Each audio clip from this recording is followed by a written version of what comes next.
Then what is the difference?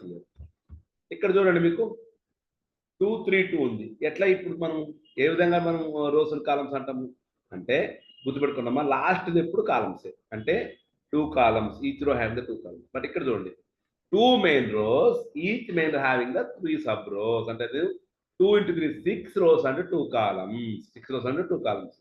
ఇది చూడండి 2 main రో, ఈచ్ మెయిన్ రో హ్యావింగ్ 3 సబ్ రో, each sub row having the 3 columns. ఇక్కడ చూడండి ఇది 0 అయినప్పుడు ఇది 3 టైమ్స్ రిపీట్ అయింది. ఇది 3 into 2 6 టైమ్స్ రిపీట్ అన్నమాట. ఇది మళ్ళీ ఫస్ట్ క్వశ్చన్ అంటే ఒక్కసారి మెయిన్ ఫర్ లూప్ ఎగ్జిక్యూట్ అయితే మొత్తం ఓవరాల్గా ఇన్నర్ లూప్స్లో 18 సార్లు ఎగ్జిక్యూట్ అయింది అనమాట. సారీ 6 టైమ్స్ ఎగ్జిక్యూట్ అయింది. Total 3 into 2 6 into 2 12 elements we have to enter. 12 elements we have to enter. 6 rows అంటూ 2 అంటే అంతే. సో మొత్తం టోటల్ 12 ఎలిమెంట్స్ ఎంటర్ చేసి వాటి మనము ఏమంటారు మనం మ్యాట్రిక్స్ ఫార్మాట్ ప్రింట్ చేయాలి.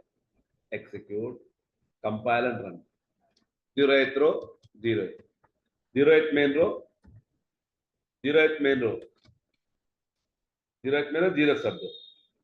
Okay, 0th column 0th main row 0th first column. Next 0th main row first sub row, first sub row first column. Next 0th main row second sub row, first main రో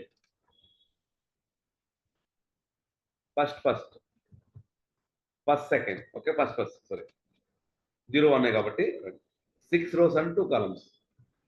అర్థమైందమ్మా? అర్థమైందా అలేఖ్య? చూడమ్మా బాగా observe చేయండి, clear ఏం లేదు. 2 main rows, 3 sub rows, ఈ sub row అయిన 2 columns. 2 into 3 6, 6 into 2 12 elements we have to enter. Simple అంతే. సో ఎంటర్ చేసిన వాటిని ప్రింట్ చేయాలి. ప్రింటింగ్ కూడా same. 2 main rows, each main having 3 sub rows, ఈ sub row having the 2 columns. ఇక్కడ print చేస్తున్నాం, అక్కడేమో స్కాన్ చేస్తున్నాం. క్లియరా అలేఖ్య? అర్థమైందమ్మా Alekhya? Are you there? Yes, sir.